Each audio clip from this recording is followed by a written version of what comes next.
Mesdames et messieurs, bonsoir et merci de votre fidélité à nos antennes. Ce lundi, le Conseil constitutionnel a rendu son verdict concernant l'élection présidentielle du samedi 31 octobre dernier. À la suite de la commission électorale indépendante, les juges de la Cour ont confirmé la victoire du candidat du RHDP, M. Alassane Ouattara. Aussitôt proclamé vainqueur, le chef de l'État s'est adressé à la nation, un message dans lequel il exprime sa gratitude aux Ivoiriens, déplore et condamne les violences qui ont entaché le processus électoral. Alassane Ouattara a insisté sur la nécessité du dialogue avec l'opposition. Enfin, le chef de l'État a réaffirmé son engagement à poursuivre l'œuvre de construction d'une nation unie, solidaire et prospère. Mes chers compatriotes, je tiens tout d'abord à remercier le peuple souverain de Côte d'Ivoire qui est sorti ce samedi 31 octobre pour s'exprimer dans les urnes. Je veux vous remercier et vous féliciter, chers concitoyens, pour avoir bravé les intimidations et les menaces afin de jouer votre partition dans la consolidation de la démocratie dans notre pays. Vous avez fait preuve de civisme et de patriotisme. Vous avez apporté la preuve à ceux qui en doutaient encore que le suffrage universel, encadré par l'ordre constitutionnel, constitue la seule voie de consolidation de notre jeune démocratie. À ceux qui ont voté pour moi, qu'ils soient sympathisants du RHDP ou non, je vais vous dire merci pour le choix porté sur ma personne, pour poursuivre notre action de paix et de développement de la Côte d'Ivoire et mettre en œuvre notre programme pour une Côte d'Ivoire plus solidaire, une Côte d'Ivoire meilleure. À ceux qui n'ont pas voté pour moi et à tous les Ivoiriens dont je n'ai pas eu le soutien, je veux vous dire que la Côte d'Ivoire que nous nous sommes engagés à bâtir sera également solidaire de tous.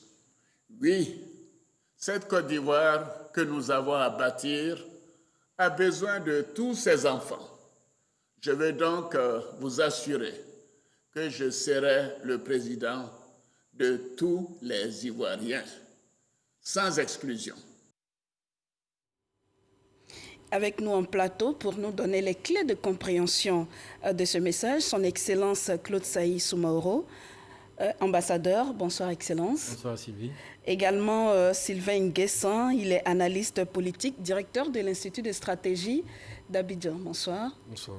Alors, première question à l'ambassadeur. Alors, ce discours intervient juste quelques heures après la proclamation des résultats définitifs par le Conseil constitutionnel. Qu'est-ce qui justifie cet agenda? Je pense que l'agenda se justifie par lui-même. Déjà, il a fallu que le président de la République, candidat, d'abord le Conseil constitutionnel lui-même, suive les 5 jours francs que lui donne la Constitution. La Commission électorale indépendante ayant proclamé les résultats, le Conseil constitutionnel s'étant prononcé, rien n'interdisait donc au président de la République de faire cette annonce-là. Je pense que l'État a attendu, d'abord pour le contexte dans lequel nous nous trouvons. Contexte politique, contexte social, situation psychologique tendue. Il était important qu'il intervienne d'abord pour rassurer la communauté nationale et internationale, ensuite confirmer que la continuité de l'État se fait à travers cette réélection, et puis après, donner les pistes de différents chantiers qui vont être les siens à partir de la minute où le Conseil constitutionnel a confirmé donc cette victoire proclamée par la Commission électorale indépendante. Monsieur Sylvain Nguessan, comment vous avez trouvé ce discours-là, cette première prise de parole? Comment vous l'avez trouvé? Bon. Il y a eu des éléments de langage assez forts dans l'extrait que nous venons de suivre. Entendre que le président dit « c'est le président de tous les Ivoiriens », c'est fort dans l'imaginaire collectif des Ivoiriens. Vous savez, nous avons un style de leadership depuis le président Félix Houphouët-Boigny, où le président de la République est un peu le père de la nation, c'est le premier citoyen. Donc entendre le président de la République dans un tel contexte quoi qu'il en soit, depuis la crise post-électorale de 2011, avec les divisions que cela a suscité dans la société ivoirienne, avec les prises de position des uns et des autres, avec ceux qui sont encore en exil, en prison, etc. Entendre le président dire « je suis le président de tous les Ivoiriens », c'est un signal fort.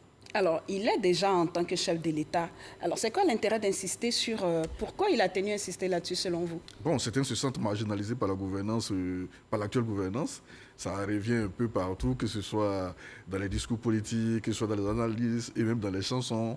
Certains se sentent marginalisés de la gouvernance. Donc le président de la République prend celui d'affirmer haut et fort, j'assume mon rôle de père de la nation, de premier citoyen ivoirien. Vous êtes tous des Ivoiriens, je suis votre président. Une façon de dire, je prendrai en compte tous les Ivoiriens, quelles que soient les origines, quelles que soient les couches, quels que soient les âges. Alors, est-ce que c'est comme ça que vous comprenez également cette insistance-là? Oui, seulement que certains se sentent marginalisés, certains se sont marginalisés, se sont mis en marge de la société ivoirienne. C'est un peu la difficulté du vivre ensemble que nous essayons, nous c'est tout le monde, l'Ivoirien lambda, nous essayons de construire depuis l'élection de 2010.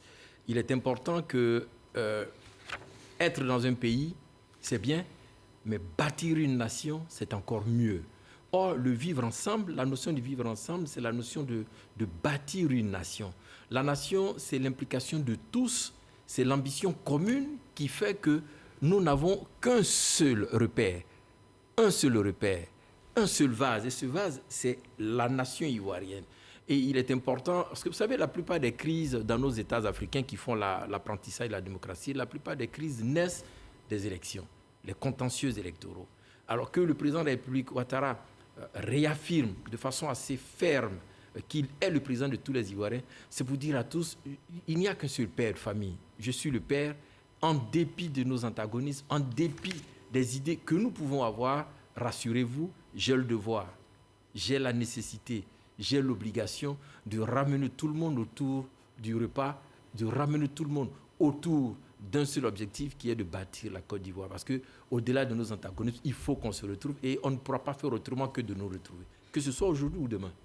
Alors, il a également dit, je le cite, je vais le paraphraser, il a également dit qu'il était fier de la confiance que le peuple ivoirien a renouvelée en sa personne. On sait que ce scrutin s'est déroulé dans un contexte particulier avec les principaux adversaires qui n'ont pas pris part à ce scrutin.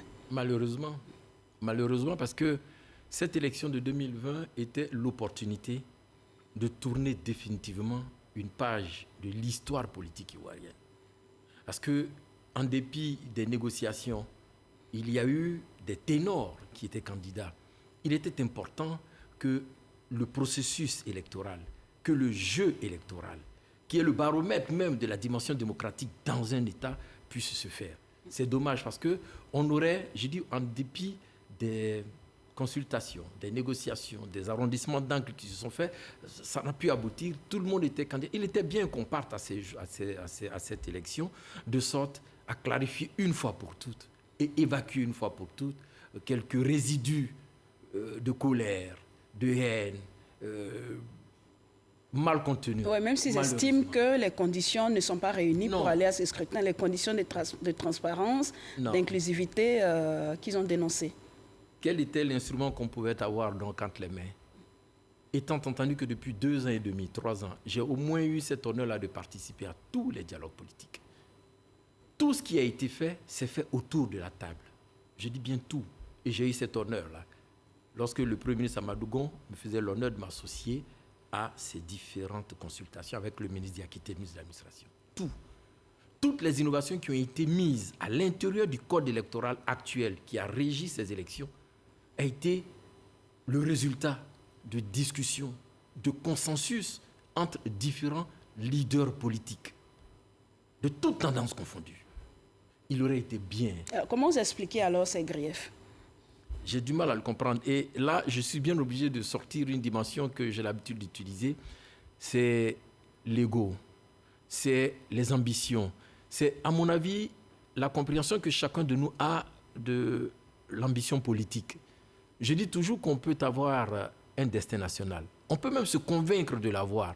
Mais malheureusement, on ne pourra pas tous être président de la République. Et je reste persuadé que chacun de nous a le meilleur en lui qu'il peut mettre à la disposition de l'État de la Côte d'Ivoire. à la disposition de cette nation que nous devons bâtir. Vous savez, tous ceux qui ont marqué l'histoire, que ce soit l'histoire politique ou l'histoire sociale d'un peuple, n'ont pas tous été présidents de la République. Mais chacun, dans le compartiment qui est le sien, peut marquer l'histoire. Vous savez, il y a eu beaucoup de ministres de la Culture qui se sont succédés en France. Mais si on vous demande, à la minute où je vous parle, de me citer le nom d'un ministre de la Culture qui a marqué l'histoire culturelle de la France, vous me direz Jack Lang. Pourquoi? Pour le simple fait qu'il a initié ce qu'on appelle la fête de la musique. L'homme politique est celui qui marque de son empreinte, son passage à la tête d'un ministère, à la tête du pays. Mais je pense que là où je peux me trouver, où je me trouve, je peux marquer de mon empreinte. Et ça devient donc ce combat de l'immortalité, de l'éternité dont je parle. Et après vous, on retient que vous avez été un grand serviteur de l'État. C'est déjà beaucoup. Mais malheureusement, dans nos États africains, tout le monde pense être ministre, tout le monde pense être gouverneur, tout le monde pense et souhaite être président. C'est bien, c'est légitime.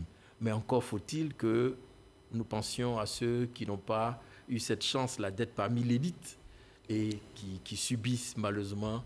On va prendre l'avis de M. Sylvain Nguessan sur cette absence des principaux acteurs de l'opposition à ce scrutin-là. Bon, le débat, il est quand même un peu vu en Côte d'Ivoire, l'interprétation de l'article 55 et l'article 183 de notre Constitution. Et moi, j'ai pour habitude de dire que ce débat, il a été biaisé. Il a été biaisé dans la mesure où ceux qui rédigeaient, ceux qui ont des postes clés dans la République, ont eu à interpréter pour un grand nombre d'Ivoiriens en disant qu'au regard de cet article, telle personne n'est pas éligible, en l'occurrence le président sortant. Dès lors que le débat a été biaisé, l'article 183 n'a plus été interprété de manière méthodique. Tout le monde s'est fié à ce qui avait été dit. Dès lors, ceux de l'opposition ont compris, ok, puisque ceux même qui rédigent, celui qui gère l'appareil juridique dit que le président n'est pas éligible, on s'en tient à cela, il n'est pas éligible. Et quand le président revient, alors quand vous prenez l'article 183 que vous le lisez, il semble dire une chose et son contraire. S'il n'y avait pas eu cette interprétation, je me dis que les gens se seraient plus ou moins préparés quand on dit à une éventualité. Il semble dire une chose et son contraire, soyez un peu plus explicite. L'article 183 ne dit pas quelque chose clairement. Il peut signifier à la fois que le président sortant est éligible, il peut signifier également, c'est ma compréhension, je peux me tromper, il peut signifier également que le président n'est pas éligible. Dès lors, si ceux qui rédigeaient ne s'étaient pas prononcés dans un sens aussi affirmatif à l'époque, tout le monde aurait compris que cet article-là permet plus ou moins au président de rester dans le jeu et d'en tenir compte dans l'élaboration de leur stratégie politique. Dès lors qu'ils se sont dit que, ah bon, moi j'aurais fait autre chose, j'aurais fait autre chose. Mais dès lors qu'ils sont interprétés à cette façon, ils ont essayé de se braquer en espérant que, bon, cela peut-être aurait abouti, que le RHDP aurait choisi un autre candidat. Mais bon, à leur place, moi, j'aurais fait autre chose. Au lieu de venir reconnaître le président Bédier comme le premier responsable du CNT, c'est plus facile à toute l'opposition de s'écarter et de faire le tiré commun, de prendre le président comme le candidat unique. M. Afingessa avait écrit à la CEI pour dire « je retire ma candidature ». Il serait resté 3 noms sur le bulletin de vote et toute l'opposition aurait fait campagne au lieu de venir s'aligner pour créer un CNT qui n'a pas de fondement juridique. D'accord, on reviendra là-dessus. Allez-y très rapidement pour qu'on puisse poursuivre. Alors sur ce point, regardez, la cristallisation n'a même pas commencé avec la candidature du président Ouattara. Je me souviens déjà, pour avoir participé, j'ai eu au dialogue politique, que la cristallisation avait commencé déjà, même avec la candidature du Premier ministre Amadou Gon. Déjà, il y a eu des partis politiques, des leaders politiques qui avaient déjà commencé à boycotter les échanges au niveau du dialogue politique. Ça veut donc dire que, de mon point de vue, la question de la candidature du président Ouattara a été un prétexte supplémentaire dans ce contexte politique-là pour justifier des prises de positions extrêmes. Sinon, déjà, il y a eu des boycotts, des places qui sont restées vides. Je me souviens encore avec beaucoup d'émotion lorsque le Premier ministre Amadou Gon suppliait, lorsqu'il rencontrait des chancelleries, des diplomates étrangers, il leur disait « demandez à l'opposition de ne pas pratiquer la politique de la chaise vide ». Il était encore vivant, il était le candidat du RHDP. Or là, déjà, la cristallisation se faisait. Cela veut donc dire qu'il faut aller chercher ailleurs les antagonismes et les raisons de ces antagonismes-là. Et pour moi, je dis que c'est dommage parce que, je vous dis, 4 personnalités ont dominé la vie politique. Elles toutes ont gouverné. Le président Ouattara, le président Bédier, le président Gbagbo et le président Robert Gueye.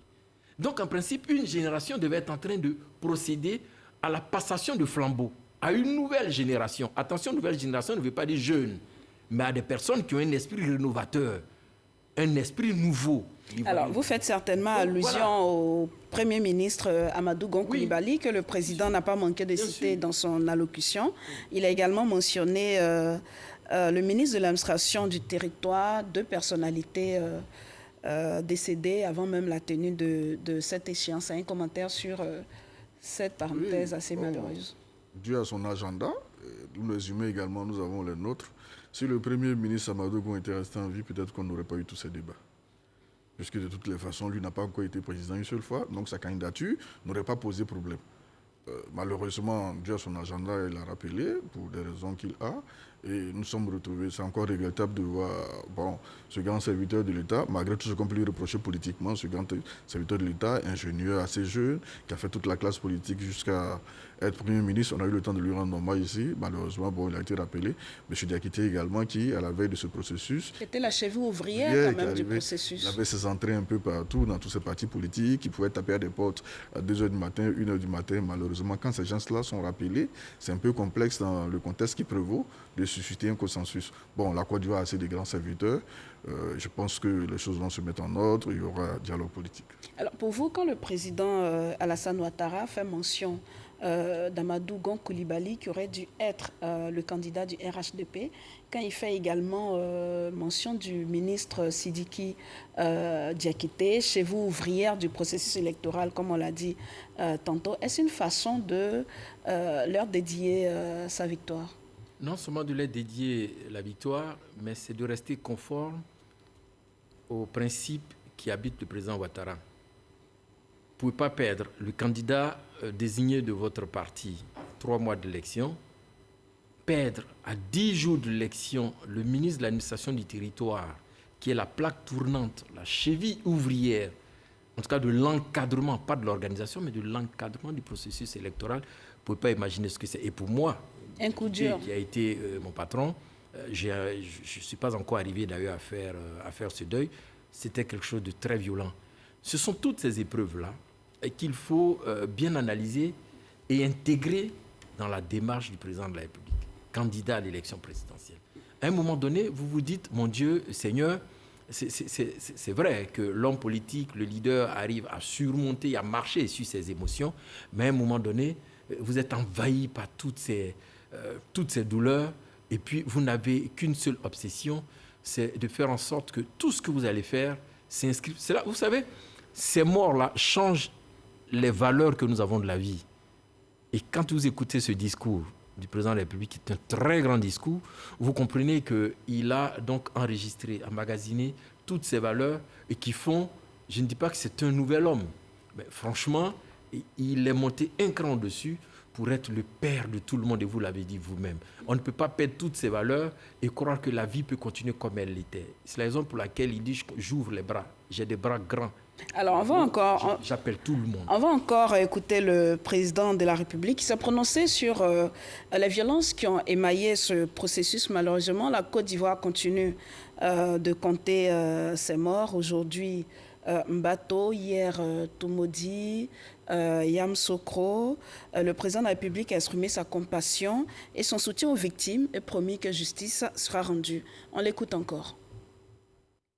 Ivoiriennes, Ivoiriens, mes chers compatriotes, ce scrutin est le couronnement d'un processus entamé depuis 3 ans, marqué par plusieurs dialogues du gouvernement avec les différents acteurs de la scène politique nationale et de la société civile, que ce soit la recomposition de la commission électorale indépendante ou le code électoral. Les réformes introduites n'ont concerné que les points ayant fait l'objet de consensus entre les participants à ces échanges. Ces réformes ont été par la suite examinées et adoptées par l'Assemblée nationale et le Sénat. À l'issue de ce processus électoral, nous déplorons malheureusement les incidents provoqués par l'opposition politique, avec des conséquences parfois dramatiques dans certaines localités de notre pays. C'est pourquoi je regrette la décision de certains candidats retenus par le Conseil constitutionnel qui sont délibérément sortis du processus démocratique. En raison de cette attitude, Je déplore que de nombreux Ivoiriens aient été privés d'exercer leurs droits civiques. J'exprime ma compassion et mon soutien à toutes les familles qui ont perdu des proches, aux blessés et à tous ceux qui ont subi des pertes matérielles à l'occasion des actes de violence injustifiés commis dans le cadre du mot d'ordre de boycott actif lancé par les partis politiques de l'opposition qui ont émaillé toute la période électorale. Je pense particulièrement à la famille Messoum et à Mémé Yao Amina Thérèse, 80 ans, ainsi qu'à Diakité Aboubakar, 23 ans, de Tumodi. Je pense aussi à Sila Bangali, 17 ans, et à Kwame Philippe de Tchébissou, à Kwaku Yao Jean-Marc, 22 ans, à Diakité Younous de Yamoussoukro, à Moral Ekra de Bonois. Je m'incline devant leur mémoire. Le gouvernement sera aux côtés des victimes et de leurs familles et des efforts seront faits pour leur apporter soutien moral et réparation. Je vous invite au pardon mutuel et à la tolérance pour continuer de vivre ensemble dans la paix. Je veux vous dire aussi que ces ajustements ne resteront pas impunis. Des enquêtes seront menées afin de situer toutes les responsabilités. Les auteurs ainsi que leurs complices, où qu'ils se trouvent, seront recherchés, interpellés et traduits devant les tribunaux afin qu'ils répondent de leurs actes. Alors, la Côte d'Ivoire qui continue de compter ses morts, Yamoussoukro, Tumodi, Tchébissou, mais pas que. Il y a eu également Dabou, il y a eu Bonois, il y a eu Daoukro également. Et aujourd'hui, on nous parle de Mbato. Comment vous expliquez ces violences, Sylvain Nguessan? On se pose des questions. Parce que ce sont des vieilles localités où les populations vivent en parfaite intelligence depuis de longues années, depuis bientôt un siècle. Vous prenez Mbato, c'était l'une des premières boucles du cacao en Côte d'Ivoire, les années 60. Donc les populations qui ont immigré dans ces zones-là pour aller faire des plantations, des gens du centre, du nord, de l'Est, etc., des gens qui ont partagé des moments de joie ensemble, des gens qui ont partagé des douleurs ensemble, des gens qui se sont soutenus de diverses manières. Et du jour au lendemain, voir ces populations se poursuivre à la machette, se découper, ça a bien posé des questions. Oui, comment on les comprend? Est-ce que c'est une simple question électorale? Est-ce qu'il n'y a pas des raisons plus profondes? Moi, je pense que les raisons sont plus profondes.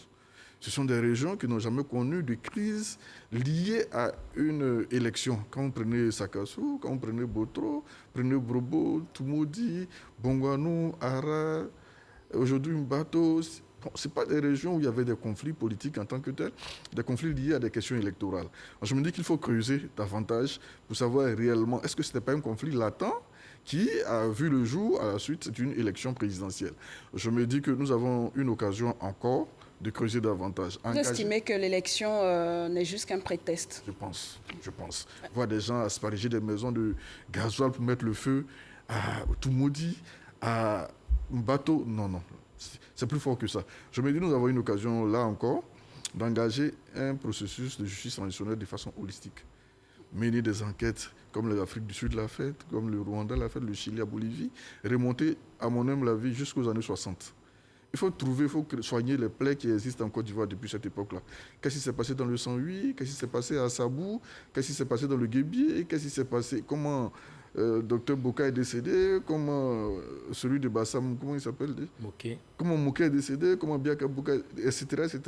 Et l'État prend sur lui, avec les leaders communautaires, de présenter des excuses à ces familles-là, à ces régions, d'apporter des réparations, afin qu'on puisse aller sur des bases nouvelles. Sinon, quand même, un bateau, voir des gens se poursuivre 3 jours, Divo, Brobo, non, c'est fort. L'élection présidentielle à elle seule ne justifie pas ça. D'accord. Alors, Excellence, oui. L'urgence est aujourd'hui d'arrêter cette spirale de violence qui a fait assez de victimes déjà. Comment on s'y prend? Oui, déjà, je suis totalement d'accord avec, en partie, pas totalement, en partie d'accord avec ce que le docteur a dit, parce que l'élection présidentielle ne peut pas justifier ces pogroms auxquels on assiste. Et pour vous, c'est quoi la cause? Non, d'abord, elle est politique. Je veux dire, quand vous regardez la cartographie des villes ou des localités touchées par ces violences, où il y a des violences mais inouïes, ce sont des localités qui sont celles de certains leaders politiques bien connus, surtout de l'opposition. Premier élément. Le deuxième élément, c'est que des rapports qui reviennent, c'est que des personnes qui agissent, parce qu'on parle de conflits communautaires.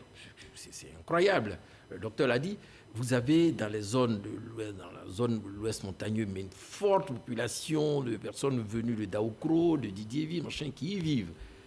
Vous allez à San Pedro, mais la Côte d'Ivoire est imbriquée. Mais on a rarement connu ces conflits communautaires. C'est vrai, des conflits liés à la question de la terre, oui. Mais les conflits qui s'apparentent à des conflits liés à des élections, non, je ne crois pas, je n'en suis pas du tout sûr. Je reste persuadé que le mot manipulation ici perd tout son sens, mais je veux dire, l'utilisation que font certains leaders politiques, c'est mon avis à moi, et je parie qu'à 94%, ça doit être ça la vérité, l'utilisation que font certains leaders politiques de la chose électorale comme canal de subversion est le chemin est l'explication la plus plausible. Sinon, ce n'est pas possible que des personnes, mais dans des pratiques qui ne sont même pas celles des Ivoiriens, se découpent à la machette, incendient et brûlent des maisons. Je veux dire, est-ce que ce ne sont pas les séquelles, on va dire, mal soignées de la crise post-électorale de 2011? Ça peut être cela. Ça peut être cela. Mais alors, coïncidence, pourquoi ces séquelles-là subsistent-elles pendant une phase électorale? Pourquoi? Je vous retourne la question. Ah oui, mais c'est justement le prétexte d'un contexte idéal trouvé par des personnes qui n'attendaient que ce moment. C'est la raison pour laquelle je dis tout à l'heure que même la question du mandat, troisième mandat, comme disent certains du président, alors que moi je parle du premier mandat de la Troisième République, même la question du troisième mandat est un prétexte. Parce que je vous dis déjà, lorsque le Premier ministre Amadou Gon était en fonction, on avait déjà les prémices du boycott. On avait les prémices déjà du conflit. Alors, ça s'appuyait sur quoi? C'est-à-dire tout élément qui pouvait être utilisé et brandi à la communauté internationale comme justifiant de la dictature, ouais, le mot, dans laquelle on vivait pouvait être très utilisé. Malheureusement, la nature fait ce qu'elle a à faire, le Premier ministre Amadou Gon part, le président n'avait plus face à la situation, se présente légalement et légitimement d'ailleurs. C'est donc l'élément sur lequel on s'arc-boute. Vous savez, une vie est sacrée. Et je me pose toujours la question de savoir jusqu'à quel niveau l'homme politique peut aller jusqu'à accepter d'ôter la vie pour être président de la République, pour être vice-président, pour être ministre.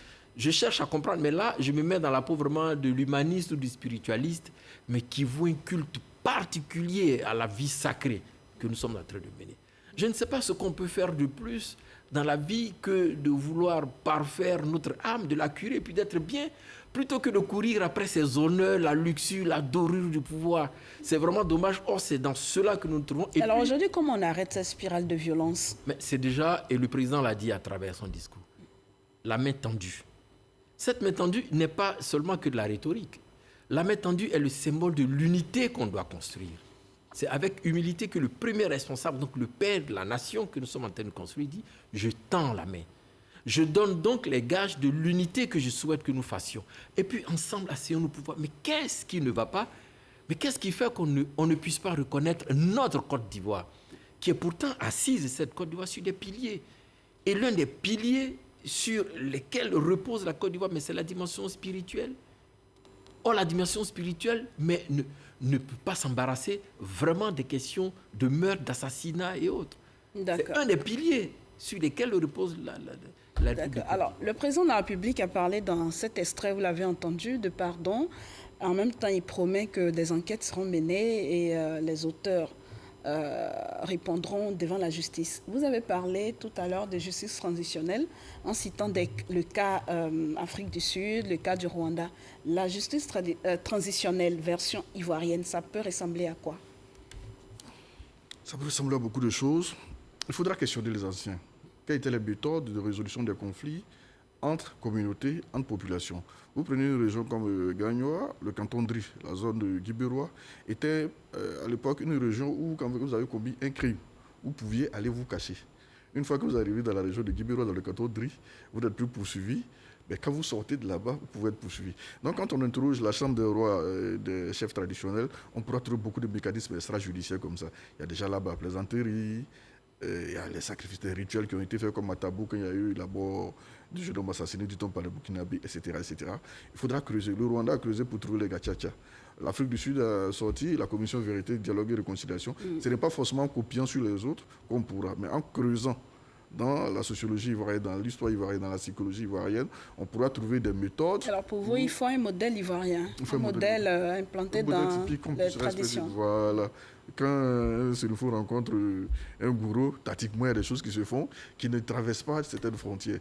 Quand un Tagbona rencontre un lobby, il y a des choses qui se font qui ne traversent pas certaines frontières. Je pense que notre patrimoine culturel est assez riche pour qu'on y trouve des mécanismes de résolution de ce genre de conflit. Ça pourrait être la mission de la Chambre des chefs et des rois. Oui, mais parallèlement ou concomitamment, j'aime bien cette expression, quand on brûle des urnes dans une gendarmerie, en attendant que la justice transitionnelle ou traditionnelle apparaisse, déjà posons des questions. Brûler des urnes dans une gendarmerie. Regardez les symboles de l'État. Qui sont attaqués. Ils sont forts. Quand on prétend séquestrer des préfets et sous-préfets, représentant donc de l'institution suprême, l'exécutif, il y a quelque chose à comprendre. C'est donc dire qu'on a affaire à des personnes qui connaissent un peu les notions du civisme et qui sont édulcorés par des conflits communautaires. La première chose, à mon sens, c'est que les leaders politiques reviennent un peu sur terre et qu'ils comprennent qu'ils ne sont pas forcément détenteurs des vies des régions dont ils émanent. Vous savez, il y a un leader politique congolais, Bernard Kolela, père son âme, qui est décédé. Je lisais un document et sur sa pièce d'identité, vous savez que quand on met profession, vous savez ce qu'on met? Profession opposant. Mais ce n'est pas possible. Ça dit qu'on ne peut pas faire de l'opposition, mais une fonction, un métier, une profession, ce n'est pas possible. Des leaders, des barons de région ne peuvent pas s'arroger le droit de vie et de mort sur des personnes parce qu'ils sont, pour un temps, barons d'une région. Donc il faudrait que les cadres, l'élite, prennent ses responsabilités et qu'elle comprenne qu'elle peut avoir ce qu'elle veut, mais qu'elle ne mette pas la vie des jeunes. Regardez les jeunes, 17 ans, 10 ans. Mais ma petite fille a 10 ans, mais qu'est-ce qu'elle comprend de tout ce que nous faisons? À moins que, en plus de la justice traditionnelle, nous revenions, et j'en suis un farouche partisan, mais à la question du service militaire. De sorte à ce que la notion, la conscience citoyenne revienne en l'Ivoirien. Très peu connaissent les paroles de l'hymne national. Très peu savent les fondamentaux sur lesquels s'est appuyé ou s'appuie ce pays. Donc, en réalité, vous avez des âmes qui errent. C'est vrai qu'ils sont dans un pays, mais qui ne savent même pas ce qu'elles y font, si ce n'est que chercher à avoir la pitance quotidienne. Mais ce n'est pas ça une ambition vitale. L'existence ne se justifie pas par l'obtention de sa pitance quotidienne. Donc il y a le rôle des barons locaux, des potentats locaux, il y a le rôle de l'État, et puis il y a le rôle, comme disait le docteur, de la chefferie traditionnelle, des alliances apparentées, de la chambre des rois et chefs traditionnels. C'est mon point de vue et je sais qu'ils ne partageront pas beaucoup cela. Je pense qu'elle doit monter en première ligne dans ces moments assez difficiles parce que c'est quand même eux des garants des us et coutumes. Il faut qu'ils montent en première ligne. Je ne sais pas comment des jeunes pourront manquer de respect à ces rois et chefs traditionnels. Il faut qu'ils montent en première ligne. Donc ce sont des actions concomitantes qui doivent se faire. Et puis vraiment aux leaders politiques, vraiment qu'ils mettent bas la terre. Le moment viendra où chacun de nous sera récompensé et rétribué, mais que des vies ne partent pas, mais surtout qu'elles ne partent pas de façon atroce comme nous le vivons. C'est vraiment effroyable. Alors peut-être un début de solution, sinon une quête de solution à ces violences qui entachent le processus électoral et qui endeuillent donc le pays. Le chef de l'État a appelé l'opposition au dialogue, un dialogue qu'il souhaite dans les prochains jours. On l'écoute. Je voudrais rappeler que la Côte d'Ivoire revient de loin après la crise post-électorale de 2010-2011 et nous ne pouvons accepter de la voir reculer. C'est pourquoi je demande à la plateforme politique qui a choisi d'agir en dehors de l'ordre constitutionnel de mettre un terme définitif à ces initiatives. Mes chers compatriotes, conformément aux valeurs de paix et de dialogue que nous a léguées le père de la nation ivoirienne, le président Félix Houphouët-Boigny, je voudrais réaffirmer ma disponibilité, aujourd'hui comme hier, pour un dialogue sincère et constructif avec l'opposition, dans le respect de l'ordre constitutionnel. Déjà, sur mes instructions, le Premier ministre Ahmed Bakayoko a invité le 17 octobre 2020 le PDCI-RDA et le FPI, qui n'avaient pas participé aux précédentes rencontres d'échange qu'il a eues avec les partis de l'opposition, à reprendre leur place dans le dialogue politique. Pour ma part, je voudrais rappeler que j'avais marqué ma disponibilité pour une rencontre avec le président Henri Konan Bédié, président du PDCI-RDA, à l'initiative de la mission ministérielle de la CEDEAO qui s'est rendue en Côte d'Ivoire le 18 octobre dernier.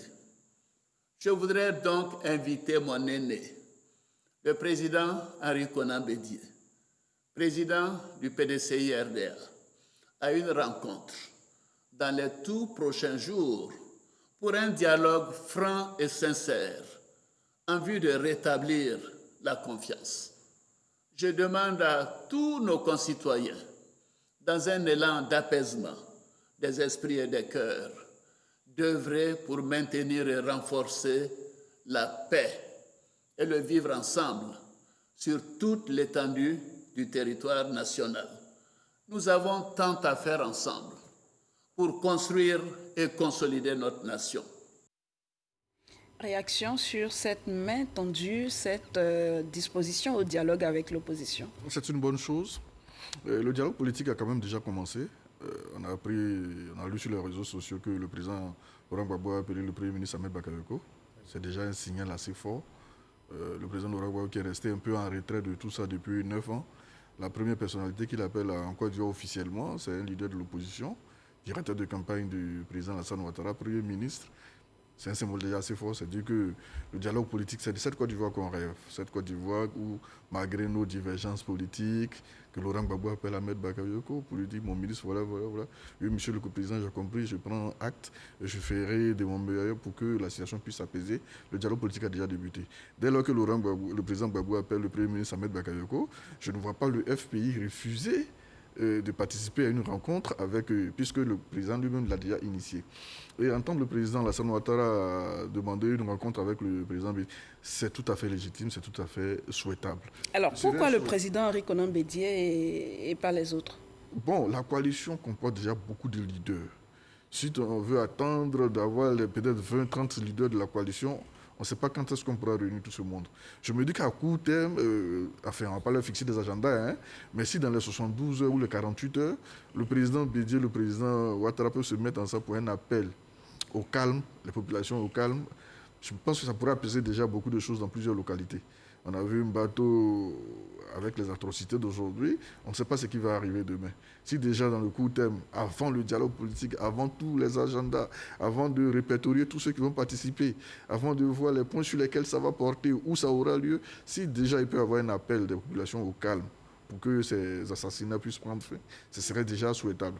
Maintenant, à moyen terme, peut-être d'ici janvier, février, qu'il y ait ce dialogue politique avec tous les acteurs que cela pourrait impliquer, quels sont les acteurs extérieurs qu'on pourrait associer, quel pourrait être le rôle. D'accord, on reviendra sur peut-être la forme que pourrait prendre ce dialogue. On va prendre l'avis d'Excellence sur cette main tendue du président de la République à l'opposition. D'accord. Il appelle au dialogue dans les prochains jours. Oui, alors, regardez bien la subtilité, mais surtout la profondeur des propos du président de la République. Il tend la main à l'opposition, il appelle au dialogue, je vous ai dit, c'est symbole d'unité, mais il parle au président et il dit bien à son aîné, dans un contexte conflictuel, il n'était pas obligé de le dire, mais à son aîné, le président Henri Konan Bédié. Il a souvent appelé ainsi. Oui, mais dans le contexte actuel où beaucoup de personnes se sont traitées de noms d'oiseaux, le président de la République, garant de ses institutions, continuant à appeler le président Bédié mon aîné. Vous savez, il y a une dimension. Vous savez, en Afrique, on n'humilie pas l'aîné. Hein. On n'humilie pas un aîné.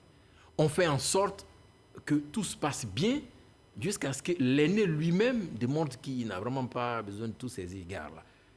Donc, c'est cette dimension humaniste-là qu'il faut retenir. On n'humilie pas un aîné. Il tend la main à l'aîné, il tend la main au président du PDC. Venez qu'on discute. J'ai toujours appelé au dialogue. J'ai dit, j'ai eu cet honneur et la chance de participer au moins à ces rencontres d'un certain niveau où le Premier ministre Amadou Gon, ensuite le Premier ministre Ahmed Bakayoko, me faisant l'honneur de m'associer à ces échanges-là, ont toujours demandé aux chancelleries qui venaient discuter, qui venaient échanger, ont toujours demandé que ces chancelleries-là servent de saute-ruisseau avec l'opposition. Tout le temps. Mais je pense que souvent on se croit brave, on se croit fort, chacun a un calendrier personnel, on refuse le calendrier commun. Et puis, quand le pire se présente, on cherche à revenir donc à la table de discussion. Et c'est ce qu'il faut faire. Et c'est ce que le président demande. Je pense que c'est une bonne chose. Mais l'élément essentiel, c'est la sincérité de l'appel. Le président de la République n'était pas obligé, au cours d'une annonce solennelle, de dire, d'affirmer qu'il appelle à la discussion. Et qu'il appelle surtout à un dialogue franc et sincère. Donc, c'est la sincérité des propos qui sont tenus. Maintenant, la balle est donc dans le camp de l'aîné du président Bédié. Alors, quels sont les champs de succès de cet appel? Puisque le président lui-même l'a dit, depuis le 18 octobre, il a appelé à cette rencontre qui n'a pas eu lieu jusque-là. Aujourd'hui, quelles sont les chances de... Non, je pense que les chances sont grandes. Je pense que les chances sont grandes. Parce que quels sont les indicateurs? Les indicateurs, c'est que nous sommes passés de la défiance, à un moment donné, de l'opposition, face au pouvoir, à un calme plat. C'est-à-dire que chacun s'est un peu, les Ivoiriens s'est un peu mesurés. Vous avez vu? Il a fallu que l'exécutif, attention, je vous ai dit ici une fois que le pouvoir exécutif, c'est une main de fer dans un gant de velours qui caresse. Mais la main de l'État est très lourde et forte. Si elle s'abat sur vous, elle vous écrase. C'est ça la puissance du pouvoir exécutif. Donc, elle ne s'abat pas. Nul n'a intérêt à écraser l'autre en ce moment. Non, justement. C'est pourquoi il faut parler, il faut dialoguer et ne pas aller à la confrontation. Ce n'est pas utile. Surtout que chacune de ces grandes personnalités-là a dirigé le pays. Elle connaît la puissance du pouvoir d'État. Le mieux, c'est d'échanger. Le deuxième indice, c'est qu'à l'intérieur des différentes chapelles politiques, vous avez beaucoup de modérés. J'en connais au PDCI, j'en connais au Front populaire ivoirien, qui sont dans la dynamique de la discussion. Le tout est de faire en sorte que cette classe de modérés émerge pour prendre le dessus sur tous ceux qui pensent que la résolution des conflits ne peut se faire que par la force, par la violence, par des matchs retour. Mais non, une finale, on ne fait pas de match retour d'une fois une finale. Voilà des éléments, des indices. Et puis, un troisième élément, c'est, je pense, des personnalités en dehors de ce pays qui peuvent servir de canal, qui peuvent servir d'intermédiaire entre le président de la République et le président Bédié, de sorte à ce qu'ils comprennent que ce qu'il y a au-dessus de nous, c'est la Côte d'Ivoire. C'est-à-dire on veut qu'elle émerge, qu'elle soit excellente, mais elle ne peut être excellente qu'avec tous ses fils. Mais ce n'est pas en les décapitant, les découpant que nous serons excellents. Alors, est-ce que vous pensez sincèrement que cette rencontre ou ce dialogue avec l'opposition a des chances d'aboutir, a des chances d'avoir lieu et a des chances d'aboutir? Au stade où nous en sommes, c'est la seule issue. Peut-être que les membres de la coalition ont espéré d'autres choses, qu'il n'y aurait pas élection le 31 octobre, qu'il allait y avoir une transition, que le CNT allait réussir. Bon, aujourd'hui, force est de constater que toutes ces stratégies élaborées n'ont pas atteint les objectifs qui étaient escomptés. Donc, au stade où on en est, je pense que tout le monde est conscient qu'il ne reste que le dialogue. Et vite, on procédera à ce dialogue, mieux on sauvera les meubles et il y aura moins de morts.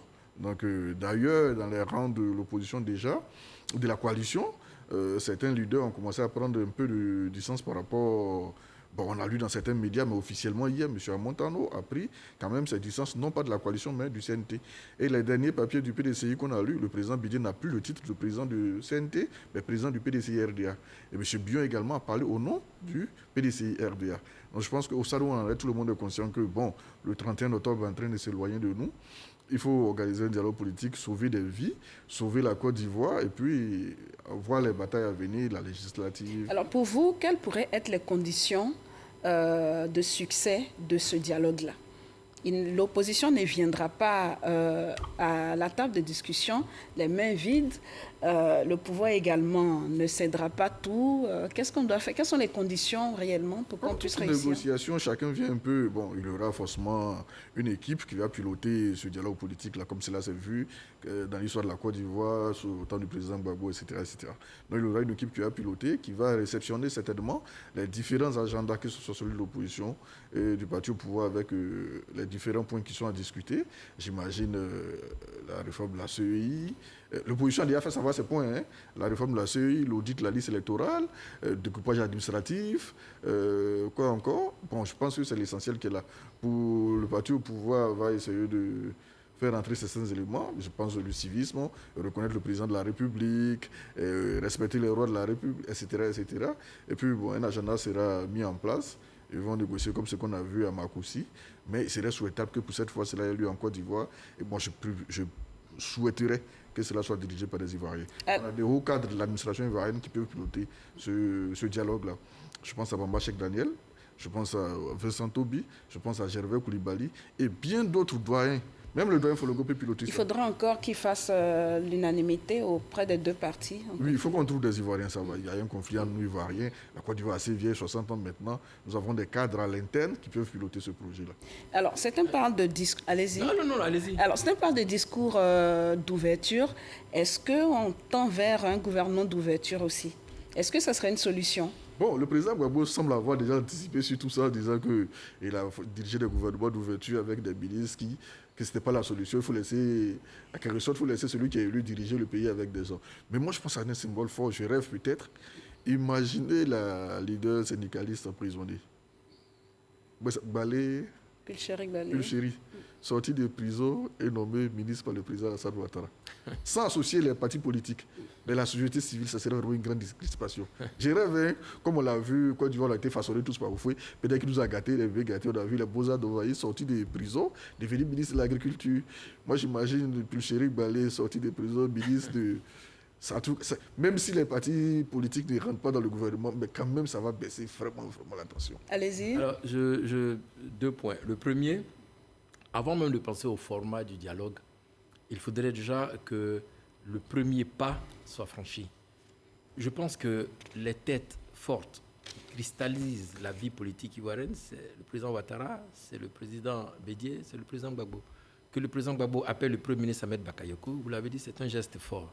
Que le président de la République tende la main et appelle à un dialogue sincère le président Bédié, déjà que cela se fasse. Vous allez voir, parce que en réalité, qui s'est proclamé président de la quoi, comme on appelle, la CNT, c'est le président Bédié.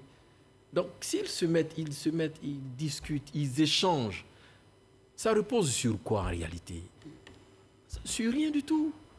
Si ce n'est que la résurgence de rancœur, mais mal contenue.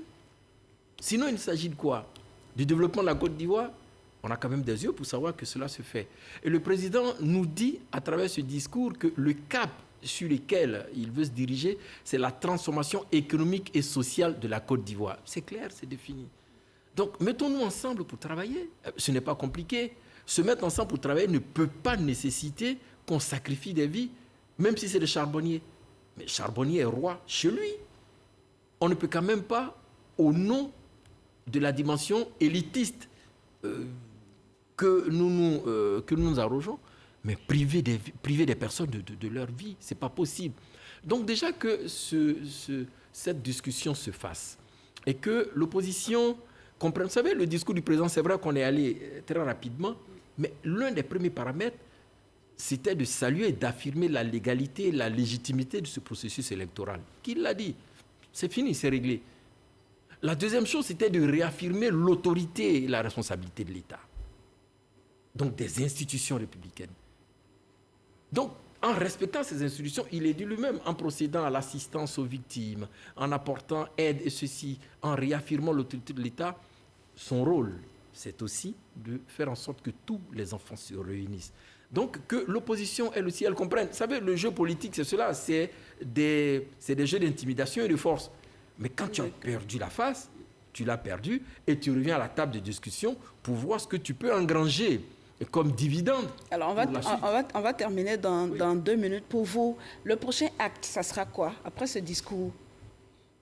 Après ce discours, bon, j'imagine... Après cet appel au dialogue, voilà, c'est quoi le prochain acte pour vous? Ce que je souhaiterais, c'est que ceux qui ont été arrêtés pendant cette prise électorale-là, je pense au président Pascal Affi-N'Guessan, au leader de la JPDC, etc., ceux qui ont été arrêtés, qu'ils soient libérés. J'ai appris que le blocus autour de la résidence du président Bédi a été levé. Si c'est levé, tant mieux. Mais ce serait des gestes forts que le blocus autour de la résidence du président Bédi soit levé, que le premier ministre Affi-N'Guessan soit mis en résidence surveillée. C'est déjà des bons gestes. Mais d'accord, c'est vraiment ce qu'il faut, mais en même temps qu'ils le lèvent, car c'est eux qui ont appelé à la désobéissance. Bon, j'avais déjà appelé au président... Qu'ils lèvent, mais de façon publique, officielle, formelle, qu'ils lèvent ce mot d'ordre, parce que ceux qui s'agitent aujourd'hui, même pas s'agiter, mais ceux qui utilisent les armes de calibre 12, type tout, en bateau et autres, s'appuient sur l'appel à la désobéissance civile. Donc que ce soit levé pour que la notion de désobéissance même n'est même pas faite chez moi. À la maison, je ne peux pas apprendre la désobéissance à ma petite fille. Donc ce n'est déjà pas quelque chose de bien. Donc que le mot d'ordre de désobéissance soit levé et puis après, tout se fait. Vous savez, la force ne réside pas forcément dans le corps, mais elle est aussi dans l'âme. Donc on comprenne qu'autour d'une table, on peut avoir la force de faire aboutir ces choses. Et moi, je voudrais très sincèrement... Alors, très rapidement, en même temps, qu'est-ce qu'on devrait retenir de ce discours? Un discours d'apaisement. Discours d'apaisement. Un très grand discours. Alors, de mon point de vue, c'est l'un des rares discours où le président a vraiment ciblé, mais de façon très parfaite. Les mots ont été choisis parce qu'il s'agit là, dans un contexte particulier, de dire ce qu'il fallait dire. Il n'y a pas eu de jeu politique, il n'y a pas eu de rhétorique politicienne, il y a eu la sincérité du cœur. Et je crois que cela a été su et vu par tous. Ensuite, je voudrais vraiment demander que l'opposition lève le mot d'ordre, parce que tout le monde est apeuré et personne n'est gagnant. Vous voyez ce que vous venez de dire. Et puis, moi, je voulais rassurer les chancelleries qui sont chez nous, qu'elles se rassurent que l'Ivoirien a toujours eu la force d'entrer en lui-même et de sortir quelque chose de bien. Que ces chancelleries-là continuent de nous accompagner, les amis de la Côte d'Ivoire, parce que nous ne vivons pas en vase clos, qu'elles se rassurent qu'avec elles, cette communauté internationale et ses amis de la Côte d'Ivoire, nous arriverons à quelque chose de bien. Vous savez, il n'y a pas de coïncidence malheureuse que les élections se fassent aux États-Unis et qu'en même temps nous puissions arriver à ce niveau-là. C'est deux grands, l'un pour le monde et l'autre pour une sous-région. Merci, Excellence. Merci, Excellence. Très rapidement, vous retenez quoi ou qu'est-ce que vous souhaitez qu'on retienne de ce discours? Bon, c'est l'appel à l'ouverture au dialogue politique, que les acteurs qui sont directement impliqués, leur entourage, facilitent ce dialogue-là pour que, à court terme déjà, il y ait des rencontres pour décrisper l'atmosphère, faire baisser la tension, que les assassinats, les meurtres cessent, et puis que l'agenda soit mis en place pour la suite. Merci à tous deux d'avoir accepté notre invitation. Je rappelle que nous étions avec son Excellence Claude Saï Soumaoro, ambassadeur, et Dr Sylvain N'Guessan, directeur de l'Institut de stratégie d'Abidjan, qui nous a accompagnés pour ce décryptage de l'adresse à la nation du président de la République après la confirmation de son élection par le Conseil constitutionnel. Merci de nous avoir suivis. Les programmes se poursuivent sur RTI 1.